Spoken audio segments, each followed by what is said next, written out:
Olá, eu sou a Márcia Diniz e hoje vamos fazer mais um programa da série Super Treinadores. Desta vez com uma pessoa que está nada menos do que 34 anos no universo do vôlei e tem uma carreira super bem sucedida, tanto nas quadras como formando campeões. Estou falando do Sérgio Negrão, que está aqui com a gente no estúdio para contar um pouco da sua trajetória.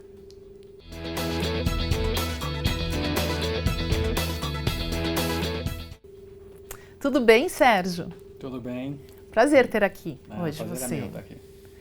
E conta uma coisa, queria saber o teu início assim de carreira, você como jogador. Como é que foi? Comecei nas escolinhas em São Caetano do Sul, por exigência do meu professor de educação física. E da escolinha até chegar a nível adulto, que na época não era profissional, a gente tinha que trabalhar para poder jogar, foram 10 anos. Então eu joguei entre o início e até o encerramento da carreira como atleta durante 10 anos. Passando por todas as categorias de base, peguei algumas seleções paulistas e uma brasileira. Eu fui convocado para 6 seleções ao todo e fui cortado em todas. Puxa. Eu era um jogador muito bom, porque era convocado, mas não o suficiente para pertencer ao seleto grupo das Qual era a tua seleções posição? brasileiras.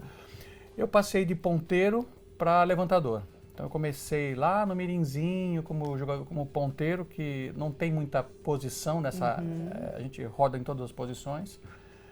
Dali fui para saída de rede e terminei como levantador. Aí eu adorei o voleibol, gostei muito e quis seguir a carreira de técnico. Você fez educação física? Fiz educação física. Em São Caetano mesmo? Não. Fiz em São Caetano do Sul. Depois do curso fiz 2 pós-graduações, metodologia científica do treinamento desportivo e o curso especialista em voleibol, que é uma pós-graduação que te credencia a ser técnico de voleibol. Então eu me especializei logo após terminar a faculdade, já na carreira de treinador.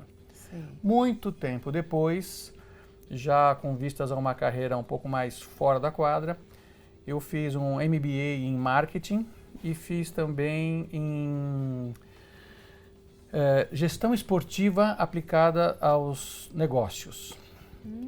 Esse foi na Fundação Getúlio Vargas e a MBA foi na Exanc, que é um braço da ESPM. Sei. E isso te leva mais ou menos aonde você está hoje, né? Que você tem uma função administrativa hoje também no clube, ou não?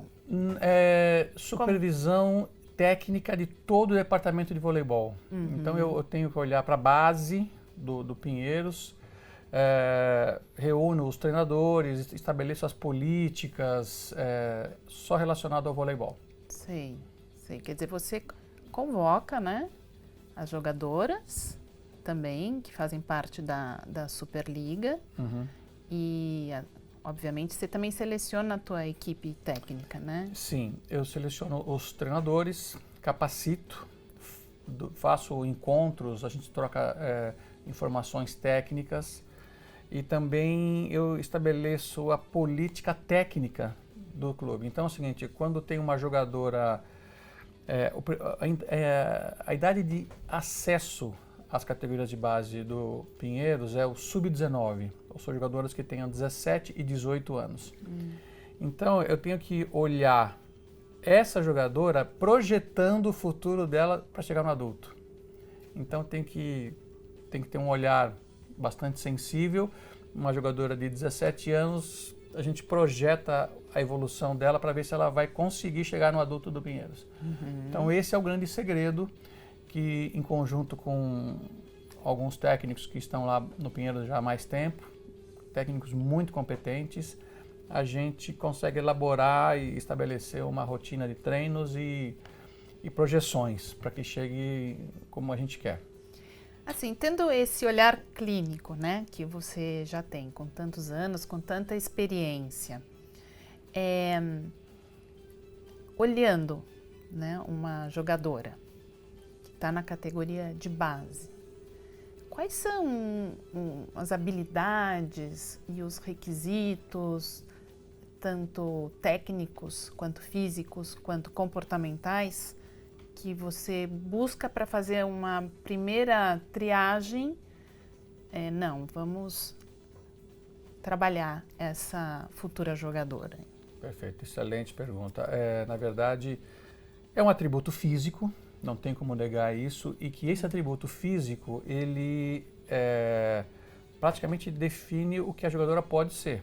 Físico, então, o que você diz é a altura? A altura, inicialmente é a altura. Então, por exemplo, uma jogadora de meio de rede, dificilmente ela vai conseguir ter projeção nacional e até internacional, pensando numa seleção brasileira, se ela tiver menos que 1,85, meio de rede. Desejável, acima de 1,90. Abaixo de 1,90, ela tem que ter um atributo físico muito forte, como agilidade, salto vertical. Tem que compensar de alguma forma. Vou chamar de baixa estatura para ser jogadora de meio. Já uma ponteira, por exemplo, ela tem que ter outro tipo de habilidade física. Tem que saltar bem, mas tem que ter... Já dá para ser 1,80 m em diante. 1,84, 1,88, desejável, acima de 1,90 m. Já na função de levantadora, dá para ter uma altura um pouco menor. E na função de líbero, menor ainda. Então, assim, a altura define um pouco a posição. Sim. Esse é o primeiro atributo. E o segundo atributo, estamos falando da parte física ainda, diz respeito à agilidade, velocidade de segmentar, velocidade de reação, alguns atributos também físicos que vai deixar a gente escalar essa jogadora para determinada posição. Depois vem a parte das habilidades técnicas, que estamos falando agora do controle motor fino dessa atleta, que vai delimitar também uma jogadora que não consegue dar um toque de bola adequado, dificilmente vai ser levantadora. Aquela que não consegue atacar de forma potente, dificilmente vai ser uma atacante. Então, a gente também tem essa segunda parte. E é nessa segunda parte que a gente ataca com mais veemência. Por quê? Posso te fazer só uma pergunta Claro. antes de você continuar? Tem tudo a ver com o que você falou. Então, você está me dizendo assim que, de cara, você já observa os pontos fortes de cada jogadora, né? Mas, aquelas habilidades, pode ser um equívoco você achar que ela tem aquele ponto forte e, de repente, não trabalhar uma outra habilidade em que ela pode ser também tão forte ou melhor? Então, por isso que a gente demora meses para avaliar uma atleta. E a história não acaba por aí. Porque nós estamos falando de atributos físicos, atributos técnicos e ainda, talvez, o mais importante de todos, que são os psicológicos. Mas eu vou voltar na parte técnica, porque nessa parte técnica, com trabalho, com treinamento, a gente consegue melhorar. Isso. Então é o seguinte, essa avaliação, ela não está limitada a um treino ou um olhar somente. Sim. A gente traz, às vezes demora anos para você chegar a uma conclusão um pouquinho melhor. Sim. E mesmo assim a gente erra, porque às vezes tem o terceiro fator, que é o psicológico. Então tem algumas atletas que sim, elas têm um atributo, ela é alta, ela é forte, ela tem as qualidades técnicas necessárias, mas ela não consegue enfrentar psicologicamente o medo. Que tipo de medo que eu estou falando? O medo de errar, por exemplo. Ela é uma atleta que não enfrenta muito bem uma adversidade técnica. Um placar de 24-20 contra, onde ela é exigida o máximo, ela acaba sucumbindo. Então, assim, também tem essa parte psicológica que é... Só que essa a gente só vai ter ciência quando isso acontecer. Sim. Então a gente cria nos treinamentos algumas situações psicológicas, mas nunca é igual a uma situação de jogo. Real. Aí o time precisa ir para uma condição de finalista de uma competição, estar num placar adverso para ver a reação dela, se ela enfrenta isso de forma adequada ou não. Então, e isso não é toda hora que acontece. Então, realmente, nesse momento, a gente percebe o valor dessa atleta. Se essa atleta, de fato, pode ser uma atleta campeã. Exatamente. Então, Se tem o perfil campeão. Construir um campeão é muito complexo e difícil. Não é uma tarefa simples, não. Mas começa com o atributo físico lá atrás. Muito bem. Você teve várias experiências, né? Em várias equipes, vários clubes. Como que foi a sua experiência lá em Brasília? Em Brasília foi a Leila do vôlei. Ela conseguiu um patrocínio junto ao Agnello Queiroz, que na época ele era o governador de Brasília. Ele queria montar um time de vôlei feminino. Ele já tinha um time masculino de basquete, também bastante importante, campeão, acho que 2 ou 3 vezes da NBB. E aí ele queria dar para a comunidade de Brasília um esporte feminino. Ele já tinha um masculino e queria dar um feminino. Chamou a Leila e falou: Leila, eu quero montar um time de vôlei feminino, mas um time de representatividade.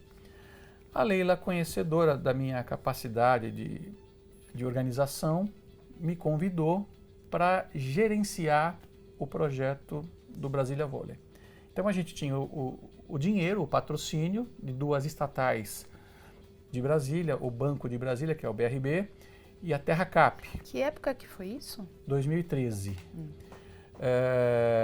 A Terra Cap é uma empresa, é uma agência de fomento. Ela é dona da terra de Brasília, então se você quiser abrir uma empresa lá, com incentivos fiscais, aquela coisa toda, você vai ter que conversar com a Terra Cap. Pois bem, aí a gente tinha o dinheiro, tinha tudo isso, precisava de alguém com essa experiência e expertise para montar e gerenciar esse projeto. E fui eu. Saí da CBV. Em 2011 eu era o gerente do voleibol indoor, voleibol de quadra da Confederação Brasileira de Vôlei. Depois eu fui técnico do vôlei masculino em Volta Redonda por 2 temporadas. Foi quando eu recebi esse convite da Leila para gerenciar o projeto do Brasília Vôlei. E eu montei esse projeto. Eu fiquei à frente durante 5 anos. Ele existe até hoje. Então hoje, no 6º ano, o Brasília Vôlei foi rebaixado na Superliga A, infelizmente. E está liderando a Superliga B para retomar o acesso na Superliga A. E eu estou torcendo para que isso aconteça. E o que você traz dessa experiência? O que ficou dessa experiência? É uma experiência muito rica, porque foi extra-quadra. Eu já tinha feito isso no projeto do BCN Osasco, que virou... Eu entrei no BCN como técnico, eu fiquei 2 temporadas. Depois eu fui convidado pela diretoria para ser o gerente de esportes. Então eu fiquei 5 anos à frente como gerente de esporte de um projeto que hoje é Osasco, é um projeto super vencedor. E aí também foi muito rica essa experiência. Essa experiência me ajudou muito em Brasília. Claro. Porque em Brasília acontecia uma coisa engraçada. Quando a gente tinha muito dinheiro, eu contratava um técnico. Quando não tinha dinheiro, eu acumulava a função de gerente e de técnico. Porque, de altos e baixos. a gente acabava investindo em atleta. E aí não sobrava dinheiro para contratar um técnico, vou eu lá para voltar para a quadra.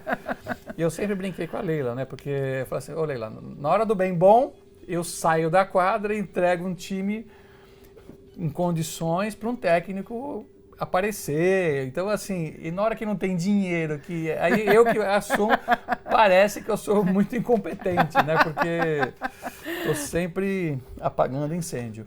Mas, brincadeiras à parte, realmente foi muito interessante, porque como gerente do projeto, você tem que correr atrás de patrocínio, você tem que correr atrás de atleta, de técnico, Você tem que entregar um espetáculo de alto valor para o público. Então, Brasília cobrava ingresso. O ingresso mais caro da Superliga, de toda a Superliga, os 5 anos que a gente esteve lá. E a gente valorizava isso. Nós treinávamos e jogávamos na casa do SESI DF. E era a contrapartida. O valor do ingresso não era nosso, era do SESI.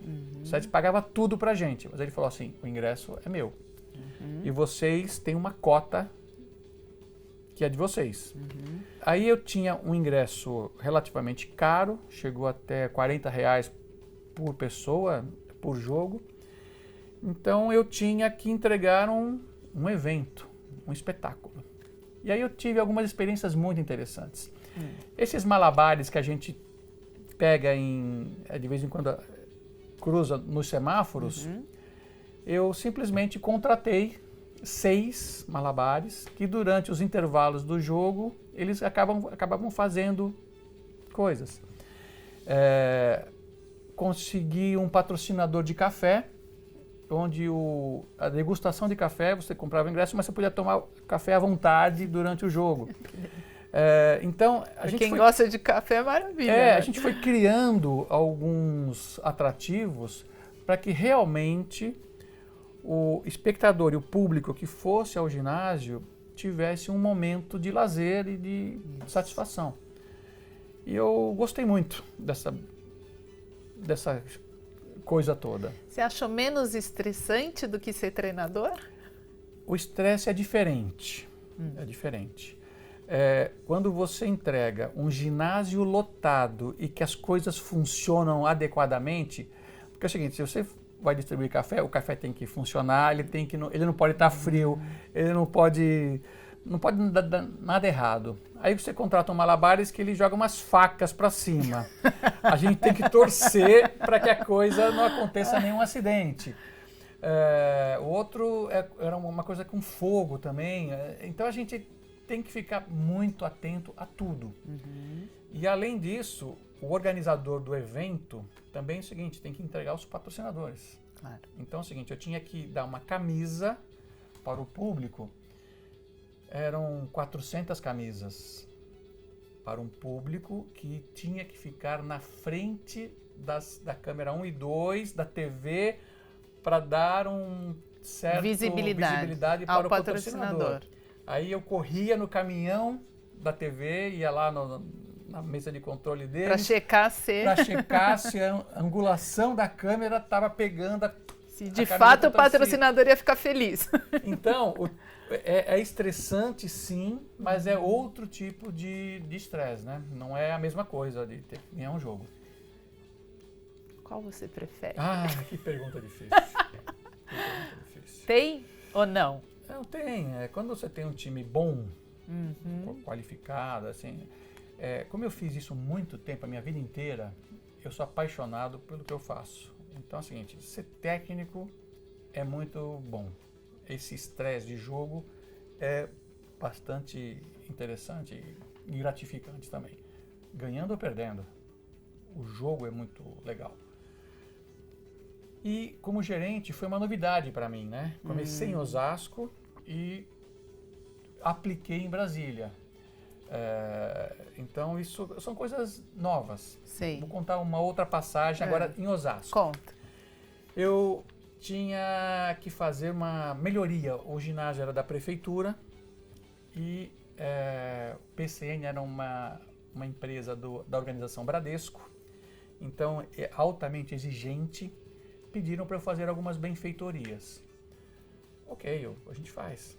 Entrei em acordo com a Prefeitura de Osasco para fazer algumas benfeitorias, como colocar cadeiras na arquibancada, que era de cimentão, para dar um certo conforto. E tinha uns praticáveis, uma cabine de imprensa adequada, com ar-condicionado, com tudo. Aí eu pensei, falei, mas deixa eu ver. Quem é a TV oficial da Superliga que transmite todos os jogos? Sport TV. Liguei para a Sport TV.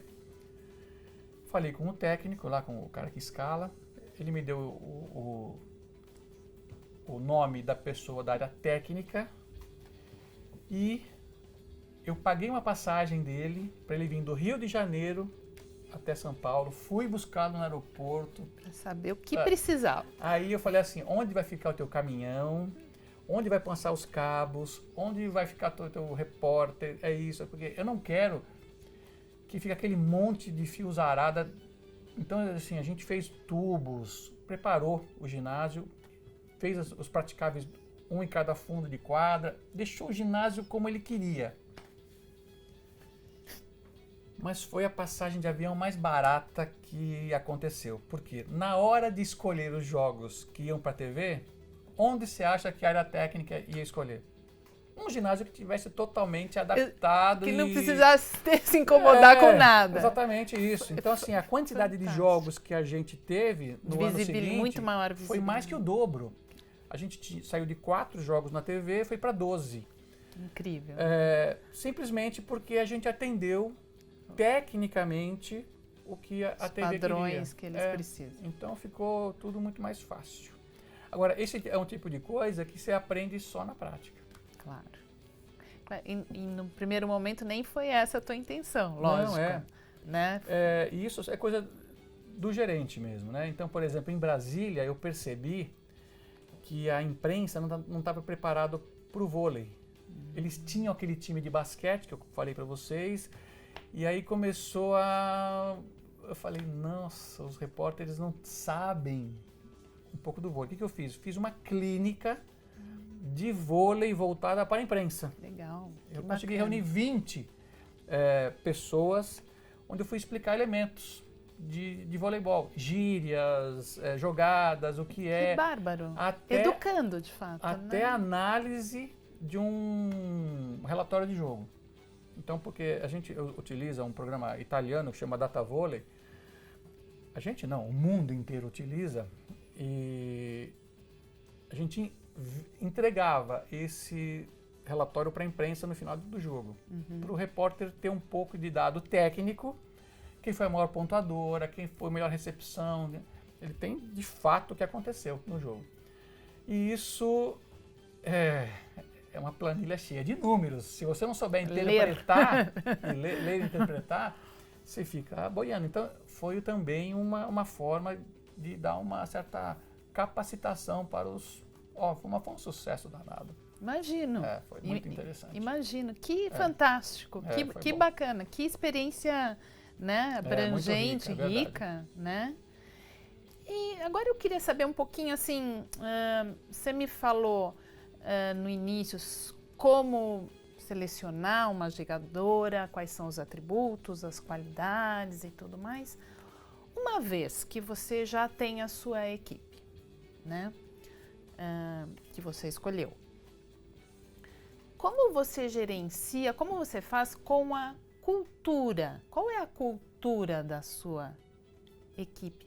O que importa para você, de fato?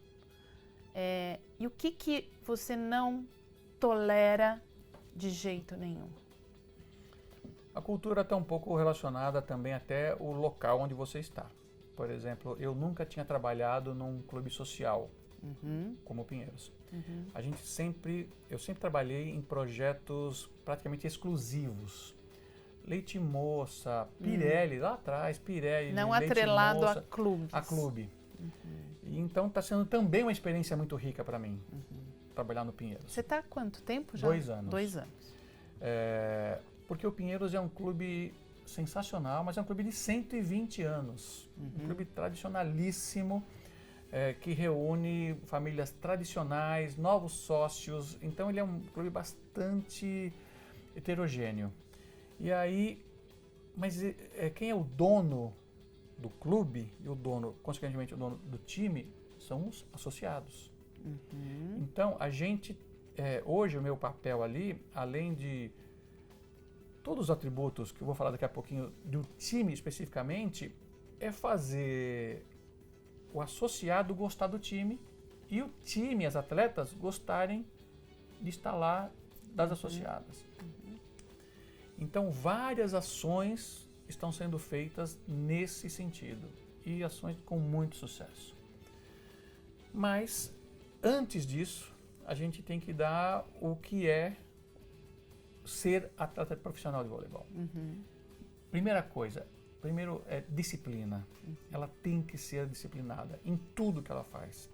No horário, no treino, na entrega, na sua entrega, em disposição, na alimentação, cuidados não só de higiene, como de saúde também. Não dá para um atleta ir para balada e arrebentar uma coisa. No dia seguinte tem treino. Isso não dá. Simplesmente não é compatível. Então, isso está um pouco relacionado à disciplina, que não é só disciplina no horário, respeitar a colega, respeitar o treinador, é também na disciplina comportamental. Isso seria um valor para você, né? A disciplina. Sim, disciplina, mas é um valor com peso gigantesco. E essa disciplina ela é aberta em várias frentes aí. E recentemente até em redes sociais. Nós tivemos cuidado, né? uma jogadora cubana na temporada anterior, a que nós estamos agora, que ela, em protesto a uma arbitragem muito equivocada, ela publicou não sei se foi Instagram, Facebook, se eu encontrar com esse árbitro, eu vou matar ele. E isso foi parar no STJD, que é o Superior Tribunal de Justiça Desportiva, no Rio de Janeiro. Ela foi suspensa por 2 jogos por conta dessa afirmação dele. É claro que ela não ia matar ninguém e que isso era uma figura de linguagem, era uma expressão. Pô, se eu encontrar, eu vou matar aquele... Você pode até pensar, mas não publicar, né? Mas não pode publicar. Claro. Então é o seguinte, essa ação dela tirou ela de 2 jogos super importantes que a gente tinha a chance de ganhar e não ganhou. Então, essa disciplina hoje ela é mais ampla. Mas essa educação vem da sua parte, da parte do técnico, com relação ao que, no caso das mídias sociais, o que pode publicar e o que não pode publicar? A gente orienta. Ou não deve, pelo menos? A gente orienta. Orienta. Mas hoje é um direito dela publicar o que ela quiser. Sim. Ela vai arcar com as consequências. Sim. E o clube também, e a equipe vai ver se essa consequência vale a pena ou não. Sim. O contrato dessa menina não foi renovado. Mas assim, é falado isso? Sim, é orientado? É orientado, sempre, sempre. E uma outra coisa que eu não tolero de jeito nenhum é corpo mole. Isso não dá... Preguiça? Não dá para... a falta de vontade, a preguiça, isso daí não dá para tolerar. Não dá para tolerar. Você pode até um treino passar, mas constantemente não. A falta de vontade, nunca. Se tiver uma origem, por exemplo, teve uma atleta 2 treinos atrás que ela estava fortemente gripada. Ela chega e fala, não estou bem. Então, você sabe, você já dá um olhar diferente para ela. Claro. Ela treinou normal, mas você sabendo que ela com baixa intensidade, né? Então não é corpo mole claro, aí nesse caso. Lógico.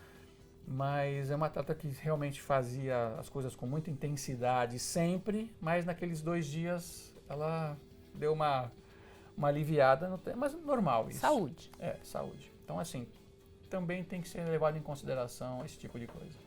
Então você está me falando que um dos seus valores é a disciplina, né, em diversos, e o que você não tolera de forma nenhuma é corpo mole. Sim, falta de vontade. Falta de vontade. Você tem algum outro valor que é importantíssimo, que se a jogadora não se adequa, né, ou não entende a importância disso, isso a impediria de fazer parte da equipe? Eu vou classificar como lealdade ao cumprimento de uma determinação técnica. Por exemplo? Se eu falar o seguinte, você tem que fechar o corredor. No bloqueio você tem que fechar aqui. Todo o resto da equipe está contando com isso. Porque, eu vou falar especificamente uma parte técnica de bloqueio. Sim. É um time coletivo o voleibol. E não dá talvez dos esportes coletivos, é o mais coletivo de todos. Sim. Porque... Nem o basquete, nem o futebol. Tem as jogadas, né? Isso. Mais Enquanto no basquete, o Oscar Schmidt pegava a bola no garrafão dele, ia batendo bola, driblava todo mundo e fazia a cesta, no vôlei isso não é possível. Você não pode reter a bola, você tem que passar para alguém e receber a bola de alguém. Então é um esporte cuja mecânica do jogo é totalmente interdependente. Você depende de outro. Não dá para você brilhar sozinha. Pois bem, então não dá também para você fazer o que você quer. Você não pode fazer o trabalho é coletivo. Então assim, se o bloqueio vai fechar um setor e a defesa vai para o outro, tem que acontecer isso. Não pode a bloqueadora fazer o que ela quer. Por isso que eu estou chamando de lealdade ao cumprimento fiel das orientações coletivas. Entendi. Não dá para ela, mas eu achei que tinha que mudar. Cara, você achou uma coisa, o resto do time achou outra. Não dá. Não funciona assim. Não tem como. Essa comunicação é fundamental. Com certeza. Fundamental. Tá. Vamos falar um pouco do seu maior medo, né? Que acabou acontecendo, é a lesão de uma jogadora, se não a mais importante da equipe, né? Sim. Como você lidou com isso e com o aspecto mental das jogadoras, que isso não fosse abalado, claro, né? Nós tivemos a nossa principal jogadora, a principal atacante, quero deixar claro que assim, porque hoje não tem uma principal... Sim. Dentro daquela função, né? Mas a Edinara, ela era a grande pontuadora, ela tinha a função e estava exercendo com muita propriedade isso. No primeiro jogo da Superliga, ela lesionou, foi um LCA que tirou ela 8 meses da quadra. LCA é? Ligamento cruzado anterior. Rompeu. Total, e teve outras complicações, foi uma contusão bem grave. Mas no primeiro jogo da Superliga. E aí eu fiz algumas adaptações, passei por outras, fiz algumas experiências, isso na constância da Superliga. Que são o quê? 2 jogos por semana? Ou em média? Média são 22 jogos na fase de classificação. 22. São 12 times, 11 adversários, um em casa, um fora. Em quanto tempo? 4 meses de fase de classificação. Só que tem parada para o Natal, Ano Novo e algumas paradas aí por conta de outras, Copa Brasil, por exemplo. Sim. Então dá mais ou menos, vou chamar de um jogo e meio. Então tem semana que é um jogo por semana e tem semana que são 2. Tá. Pois bem, eu fiz algumas experiências, coloquei a Karina de oposta, coloquei a Clarice de oposta, coloquei a Lohana, fui fazendo algumas experiências para suprir essa carência da nossa principal atacante. Umas deram certo, outras nem tanto. Então a gente sofreu bastante com isso, aí eu resolvi fixar uma e treinar essa aí que foi com a Priscila de oposta. Quando a gente fez isso, nossa levantadora titular, a Liara, quebra o punho. Esse ossinho aqui, numa bola que ela foi recuperar, quebrou o punho. E ficou as últimas 6 rodadas com o punho quebrado. A gente tirou uma radiografia, fez a coisa certinha, foi uma fissura, na verdade, né? Ela não rompeu assim o osso, mas quebrou, está quebrado. E a gente fez o quê? Imobilizou de uma certa forma que ela não ia sofrer mais dano. Sim. No entanto, ela tinha uma limitação técnica, ela não conseguia levantar a bola para trás. Claro.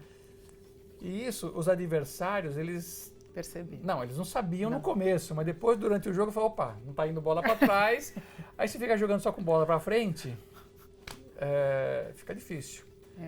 Ficou em desvantagem, né? A Érica, que entrou no lugar dela, às vezes começava jogando, ainda estava fora de ritmo de jogo. Ela não estava no mesmo nível, não por culpa dela, da circunstância. Quando você tem um time titular, a atenção para esse time, a carga de treino, é mais ou menos 70% para o time titular e 30% para o time reserva.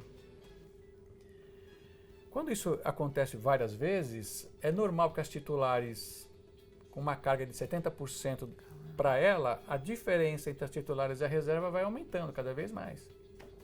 Absolutamente normal também. De modo que quando a reserva entra, ela não está no mesmo nível da titular. Vai precisar de então, um a Érica é tempo, né? excelente atleta, muito boa, líder de grupo, mas ela não estava preparada para esse desafio, que foram jogos decisivos, e o entrosamento com as outras atacantes também não estava adequado. Afinado. Aí a gente acabou sucumbindo a alguns jogos que não era para acontecer. Não contente com isso, os deuses do esporte nos tirou também a Clarice, capitã da equipe, que nas últimas 3 rodadas teve uma infecção no dente do siso. Era uma inflamação e que virou infecção. Então, o departamento médico do clube também afastou ela dos jogos. Então, as últimas 3 rodadas, nós perdemos mais uma atleta. Então, é o seguinte, a principal atacante, desde o começo, desde o primeiro jogo, a levantadora titular, as últimas 6 rodadas, e a capitã da equipe, nas últimas 3 rodadas. Bom, agora eu te pergunto, o que você fez depois disso? A gente foi preparando as atletas o seguinte, olha, deixou... Para manter a equipe animada, motivada ainda, quer dizer, não é por isso que, né, não vamos jogar. Exatamente, né? o trabalho foi por aí, né?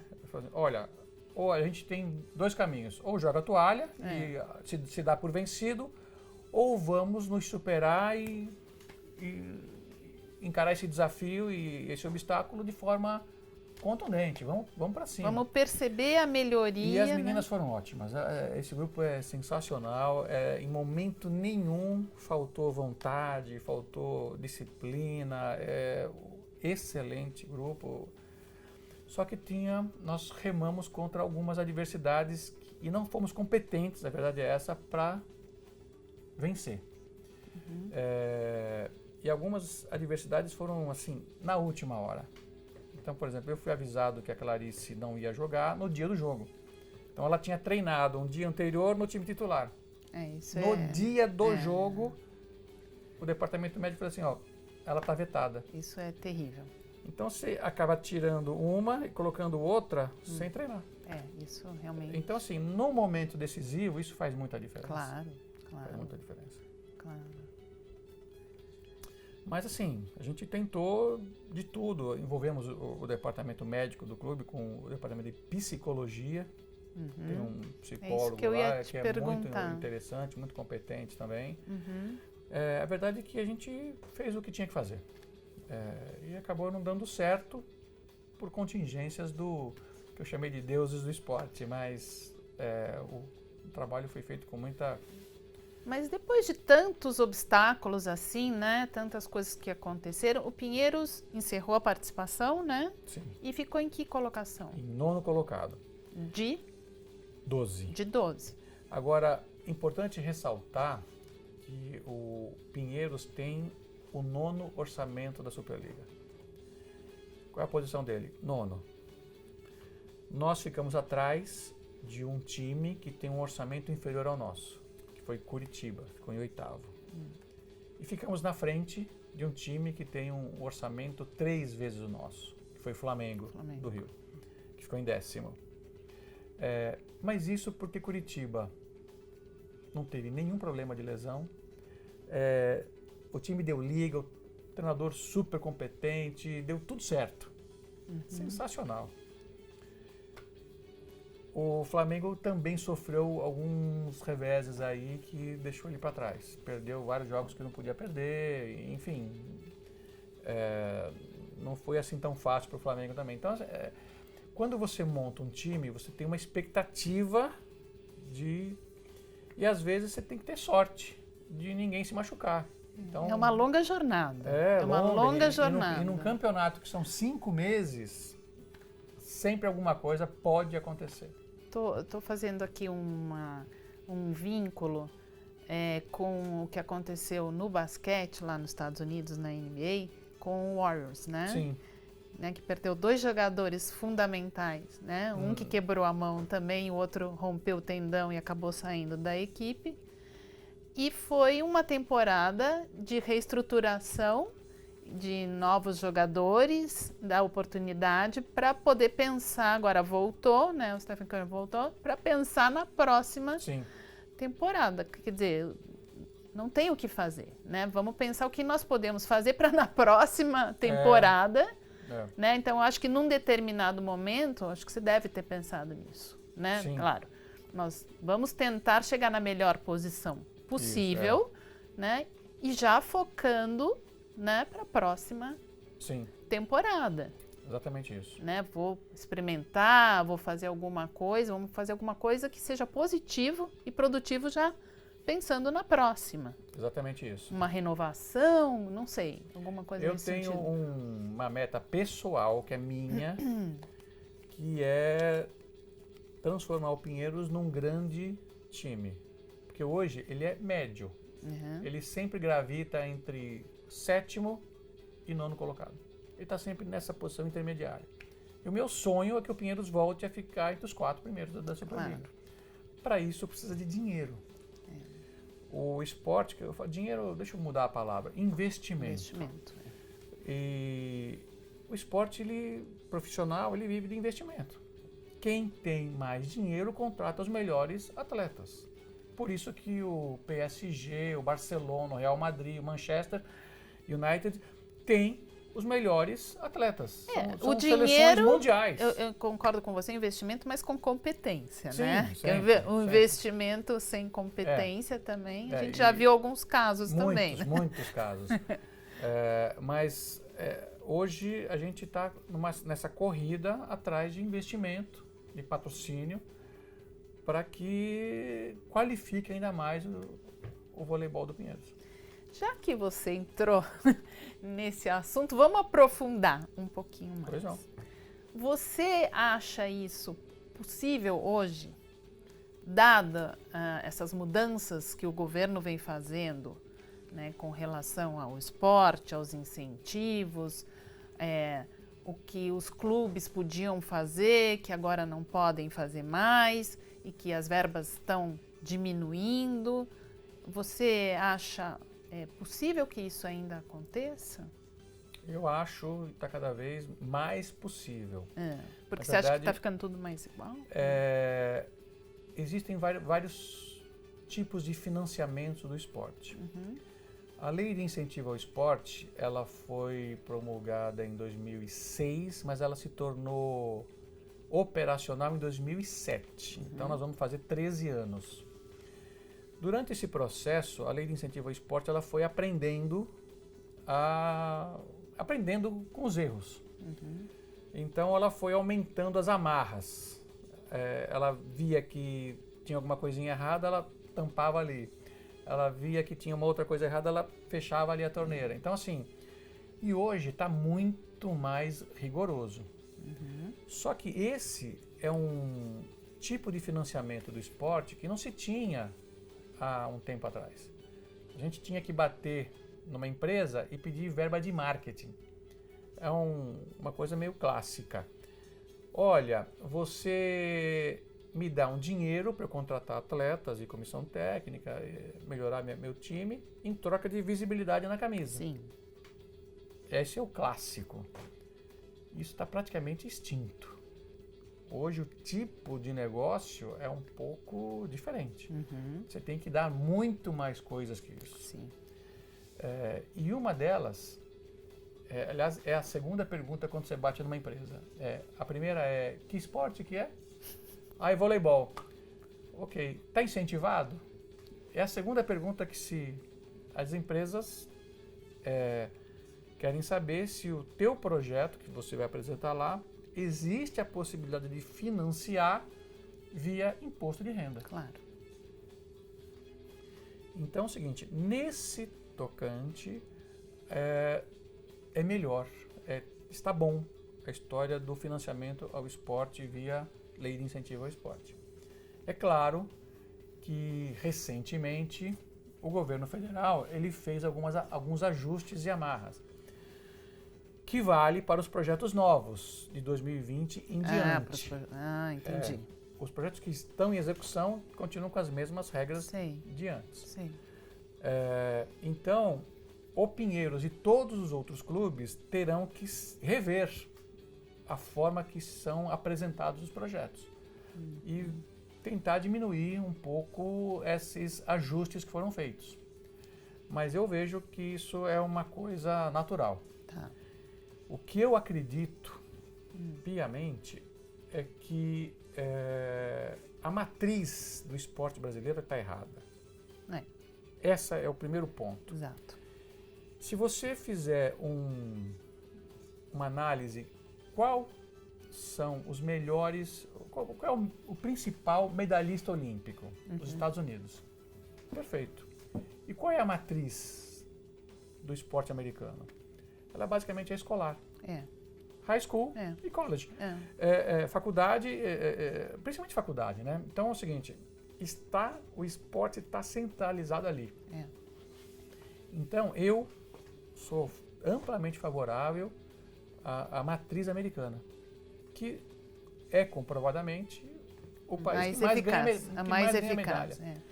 Não é perfeita também, a gente sabe das ligas, né, da NCAA, e enfim, que acontecem também questões de corrupção, questões disso, não é. Mas também me parece muito mais, em vez de ser centralizadora, como é aqui, né, do COB repassando para as confederações, para as federações, e os clubes mandando, né? Eu concordo com você. Eu acho que, assim, voltando aos Estados Unidos, então existe o esporte, ele é centralizado na high school, no colégio e na faculdade.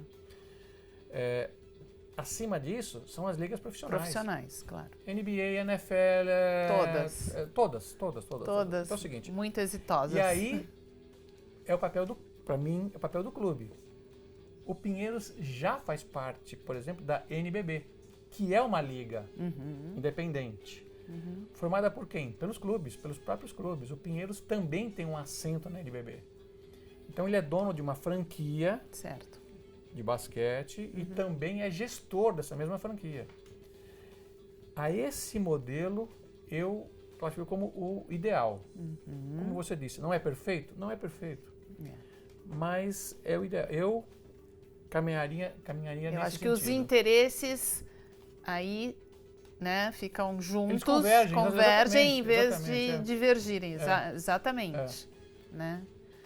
E você acha que o que precisa? Qual o primeiro passo que a gente precisa dar para chegar aí? Para mudar a matriz brasileira é uma coisa federal. Tem que vir lá de cima, porque hoje o sistema federativo ele é totalmente diferente disso. Então ele começa com um atleta que, para entrar no sistema federativo, ele tem que se associar a um clube. Esse clube se associa a uma federação regional. A federação regional se associa a uma confederação nacional que está embaixo do Ministério. Não é mais Ministério do Esporte. Se for olímpico, é o COB. Se não for olímpico, é a Secretaria Especial do Esporte que está embaixo do Ministério da Cidadania. Aí essa cadeia toda chama-se Sistema Federativo do Esporte. É muita coisa, tem que mudar tudo. É muita coisa. Aí é complicado. E muita coisa se perde, né, nesse meio, aí lamentavelmente. E aí o que aconteceu durante os anos? Os presidentes das federações se perpetuaram no poder, das confederações a mesma coisa, e aí a gente foi costurando, não pode, não pode. Aí ficou difícil, entendeu? Ficou difícil. Então, assim, eu defendo que a matriz deveria mudar. Totalmente. Agora, isso é uma coisa que tem que vir, talvez, do presidente da República, é uma coisa que tem que definir de cima para baixo. Sem dúvida, é isso. Sem dúvida. E pensando um pouco aí em Tóquio, né? A gente acredita que vai acontecer de fato, que o coronavírus não vai afetar. Né, a gente acredita e torce para isso, né, que até lá as coisas já vão ter dissipado um pouco. Pensando na seleção feminina, né, do que aconteceu em 2016, né, que ficou fora lá da luta. Queria que você fizesse esse retrospecto e nos dissesse como o Brasil está hoje e qual é a sua opinião, a sua expectativa com relação aos Jogos. O Brasil hoje ele pertence a uma das escolas de voleibol. Então o Brasil ele está sempre nas cabeças.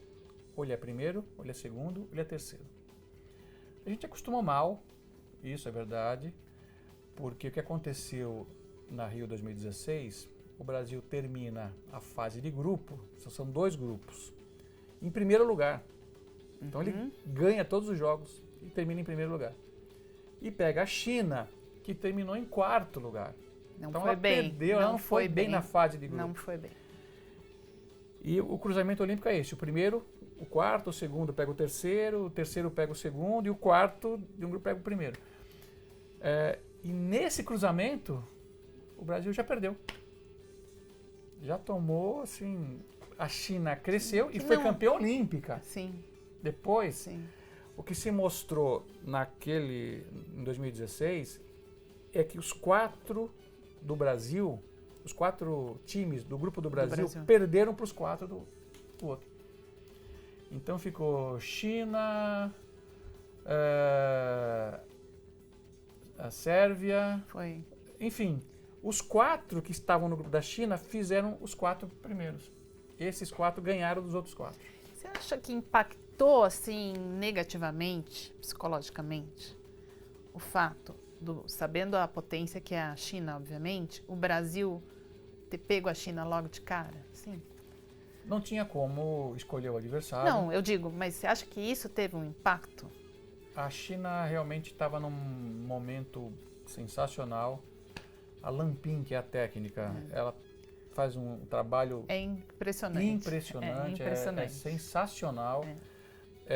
O Zé Roberto também, e não é nenhum bobinho, um técnico muito competente. Eles, nesse nível, se mapeia todos os times. Há anos, não é uma coisa que aconteceu na Olimpíada. Sim. Então, não é que a China surpreendeu o Brasil. O momento da China estava melhor que o do Brasil. Foi um jogo, e foi um divisor de águas. Mas eu digo, elas ficaram em 4º. Supostamente, né, o Brasil em primeiro estaria numa posição melhor psicologicamente, mais confiante, né, pronto, vamos dizer assim, se sair líder, né, do seu grupo. E a China deveria estar muito abalada, supostamente psicologicamente, porque não era esperado que isso acontecesse com a China. Né? O que aconteceu que mudou? Todo adversário asiático é complicado. Eles têm uma força muito grande, eles são muito focados, concentrados. Sim. Eles têm uma cultura diferente. Então, não dá pra gente balizar com a nossa cultura. Achar que sai em primeiro, não. E eles programam tudo. Então, é o seguinte... Já tem um plano para cada caso. Quer dizer, então, se nós vamos acontecendo a gente ficar em 4º, é assim. Pode ser que o Brasil seja primeiro e o foco é esse. Perfeito. Agora, o que você me perguntou para Tóquio. Eu estou falando ainda o passado. Em Tóquio, tem sim algumas seleções favoritas, entre elas o Brasil. O Brasil é muito forte. O Brasil ele vai forte para essa Olimpíada. Agora, não é como foi em 2008, por exemplo. O grande favorito. O grande favorito. Não, isso já não mais. Está entre as equipes que pode. Então, sim, tem uma Itália muito forte, que é a Egonu, uma oposta lá, que costuma fazer 30, 40 pontos por partida. Se ela tiver num dia dela, é difícil segurar ela. Tem a Sérvia, da Boskovic, tem a China, da Azul, tem, assim, os Estados Unidos, que é sempre forte. Sempre. Tem várias seleções que são as favoritas. E tem outras tantas que podem surpreender. Ninguém fala mais da Rússia. Pois é. Ninguém fala mais de uma Holanda, mas ela pode surpreender. Pode surpreender. Então, assim, a gente tem que estar muito... A própria República Dominicana tem que estar muito atento a tudo. E a Olimpíada não permite erro.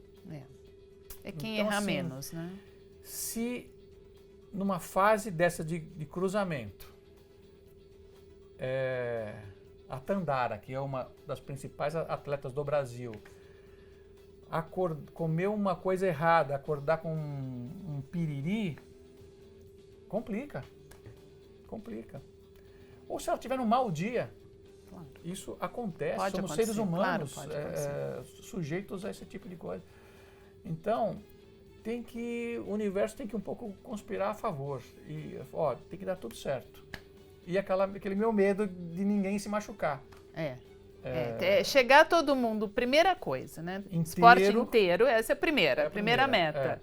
Né? E depois que está todo mundo inteiro, todo mundo bem, o grupo bem, né? Comportamentalmente, psicologicamente, motivado, né? Autoconfiante.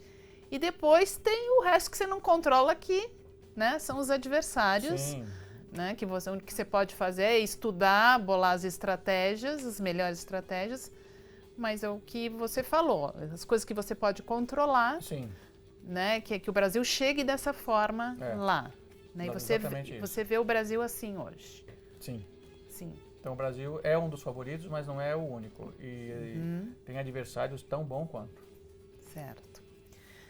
E agora, vamos entrar um pouquinho no lado pessoal, assim.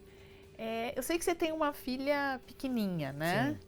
Me conta um pouco como que é essa experiência agora, acompanhada com a tua vida profissional, né? Que é intensa, com viagens. Como que você tira isso de letra? Bom, eu tô no meu terceiro casamento, então tive uma filha recentemente, ela tem 2 anos de idade, eu tenho 58 anos, então fui pai com 56. Parabéns. Obrigado. E confesso que deu um novo ânimo na vida, porque às vezes você perde um jogo, tu chega em casa todo preocupado, assim, louco da vida. Aí vem ela, papai, abre um sorriso de orelha a orelha, muda o teu tudo, né? Muda o teu dia, teu aspecto, teu humor. Então, assim, é muito interessante isso, porque eu tenho um filho do meu segundo casamento, que também é atleta de vôlei, mora em Brasília, tem 17 anos, 1,90 de altura, tá seguindo a carreira dele. Uma outra menina de 10 anos, já com a Simone, que é minha atual esposa, e agora a Helena, que tem 2 anos de idade. Então, assim, Família está completa agora? Dirijo um time feminino e tenho mais 3 mulheres em casa. Agora, se eu não for pro céu agora, nunca mais. Você acha? Nós mulheres somos tão mais especiais do que os homens? Com absoluta certeza. Então, frequentemente me perguntam, o que é melhor de ser técnico, masculino ou feminino? Feminino, mas sem pensar. E por que você diria isso? O homem, ele é mais fácil de se trabalhar, mas não gera vínculo. Não gera vínculo. Se você paga R$100 para um atleta e um outro time oferece 105, ele vai embora. Assim, ele não tem vínculo nenhum com você. Ele vai embora. A mulher, ela vai avaliar quem é o treinador, se o cara é competente, não é, se o cara é respeitoso, não é, se ela avalia outras coisas. Então, quando ela gera vínculo com você e gosta de você, ela compra a tua causa e vai junto com você. Então, Você diria que é maior o comprometimento? Muito maior o comprometimento, mas muito maior. Então, eu prefiro trabalhar com gente assim, comprometida com a causa. Agora, para convencer o coração de uma mulher não é tão simples e fácil. Mas quando você faz isso, ela compra a tua causa. Você trabalhou muito mais em times femininos que masculinos? Desses 34 anos, eu vou dizer que eu trabalhei 26 com feminino e 8 com masculino. Essa é a proporção. Pode-se dizer que você conhece esse universo bem, né? Não, nem Freud conheceu a mulher direito. Eu convivo um pouco mais. Você se aprofundou um pouco, né? Me conta um pouco, então, das tuas conquistas como treinador, sem querer se gabar. Você foi 7 vezes, né? Campeão. Fala pra mim, como que é isso? A primeira vez que eu fui campeão, fui assistente do José Roberto Guimarães, atual técnico da Seleção Brasileira. Eu era assistente técnico dele. E eu me coloco campeão também porque ele estava cedido à Seleção Brasileira e ele chegou na véspera da Superliga. Então toda a preparação acabou sendo feita pelos assistentes, que não fui eu sozinho. E fomos campeões. Estou falando de 92. Depois o Zé Roberto foi exclusivo da Seleção Brasileira. Ele ganhou a Olimpíada de 92, que foi em Barcelona, com a seleção masculina. E ficou dedicado exclusivamente à seleção. E aí eu segui a carreira solo. 93, aliás foi em 91. Em 93 eu fui convidado pelo Leite Moça a um projeto. 94, 95, 96 eu ganhei a Superliga já como técnico. Então eu classifico 4 Superligas na área técnica. E depois eu fui pro BCN, depois que virou Finasa, virou Bradesco. Foi. E aí eu fui convidado pela diretoria a ser o gerente do projeto. E como gerente, você escolhe as atletas, escolhe o técnico e monta o plano estratégico. Sim. E esse time foi campeão mais 3 vezes. Então, por isso que eu falo, eu me considero com 7 títulos da Superliga. Mais que eu, só o Bernardo, que esse daí é fora da curva, ele é fora da casinha, ele acho que tem 12. Então... E tá aí, né?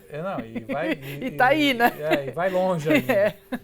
E é um técnico super competente, uma pessoa maravilhosa também, então é complicado falar dele.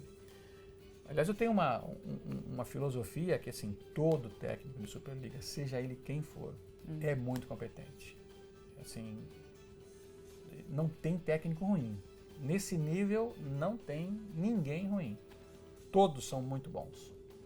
Uns puxam mais para um lado de bloqueio, outros mais para defesa, um para volume. Tem estilo? Tem estilo. Tem estilo? Tem estilo. E mais ou menos um sabe o estilo do outro, assim? Sim, um sabe o estilo do outro e consegue às vezes, por exemplo, um técnico que tem um bloqueio. O Bernardo é por exemplo. Todo o time dele saca muito bem e bloqueia muito bem. Que ele deve considerar os principais fundamentos. Deve treinar muito isso. Então, o que acontece? Quando eu vou enfrentar ele, eu sei o estilo dele. Eu tenho que fazer de tudo para romper isso daí. Então tem que ter uma recepção competente e um ataque para furar o bloqueio dele. Então a gente... E o teu, qual é? Isso deixa para os outros técnicos analisar. Você não pode falar. Então, isso também é muito importante. Bom, estava falando quantos títulos? Então, por isso que esses 7 títulos eu classifiquei aí como... Mas tem mais, né? Não, aí sim, tem vários títulos. 4 vezes campeão sul-americano, 1 vez campeão mundial, Copa Brasil foram 4 também. Tem outros títulos aí, acho que foram 7, Campeonato Paulista. Aí tem 2 gaúchos, onde mais que eu passei? Carioca foram 2 vices, perdi pro Bernardo. Pô, mas o que você foi fazer lá no Rio? Não, eu fui técnico em Campos dos Goytacazes ano, em Macaé outro ano e 2 anos em Volta Redonda. Então, aí já no masculino. Então eu vou onde tem time de vôlei. Não, é lógico, tô brincando pela rivalidade. Morei 3 anos no Rio Grande do Sul, em Canoas, os 3 anos, fui técnico também masculino lá. Canoas? Canoas, na época era a Ubra, que era a mantenedora de um projeto lá interessante. Fui como supervisor e depois virei assistente, enfim. A gente ajudou da melhor forma possível. E aí eu te pergunto, você com tantos títulos, né? Qual é o teu grande sonho?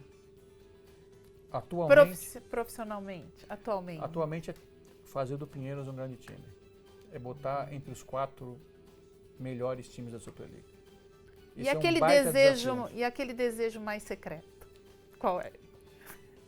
Aí então é ser campeão. Se ficar entre os 4 é o objetivo, ser campeão é o desejo de todo treinador. Quando você é atleta, você é altamente competitivo. Seja no aquecimento. Então, assim, eu, pelo menos sou assim. Todo dia que eu vou da minha casa até o Pinheiros, eu cronometro o tempo. E tento bater meu recorde. Mas não tem ninguém que não faça isso, que não lide com o esporte. Exatamente. Não, porque é esse é um exemplo. isso. Mas é bem assim, você está o tempo todo, fica uma maneira de se motivar para tudo, né?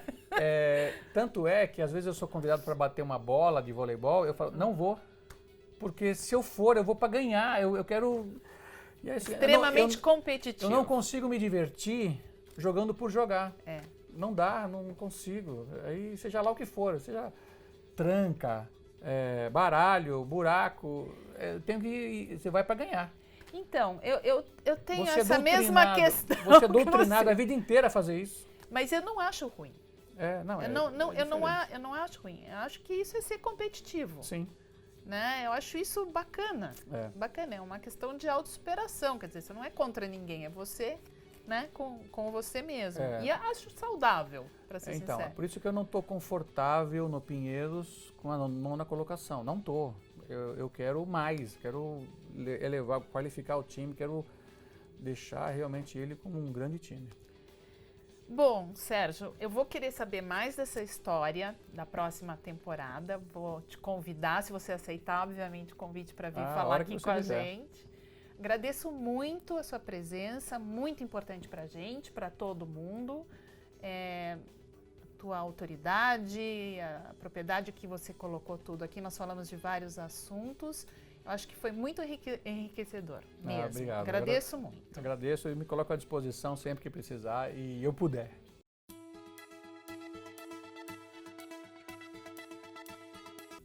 Se eu tivesse que dar uma dica para você, treinador, seria o seguinte: capacitação e estudo. Se prepare muito, porque quando você pega um time profissional, são atletas talentosas, que já passaram por inúmeros treinadores.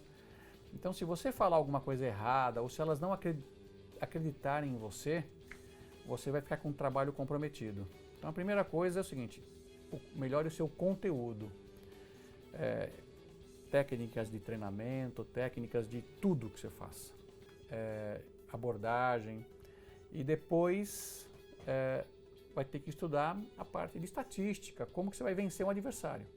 Não contente com isso, também tem a parte de superação, como por exemplo as lesões que vão acompanhar você no trabalho, num campeonato longo, em 10 meses de atividade, com certeza você vai ter algum revés.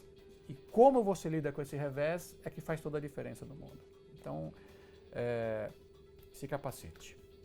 Valeu. Muito obrigada, Valeu. Sérgio. E antes de terminar, aí vai o recado. Se você é técnico ou treinador esportivo e quer conhecer o programa Mind to Top, Treinamento Mental e Alta Performance, clique aqui no link abaixo. Tem muito conteúdo bacana e gratuito para você. Te vejo em breve.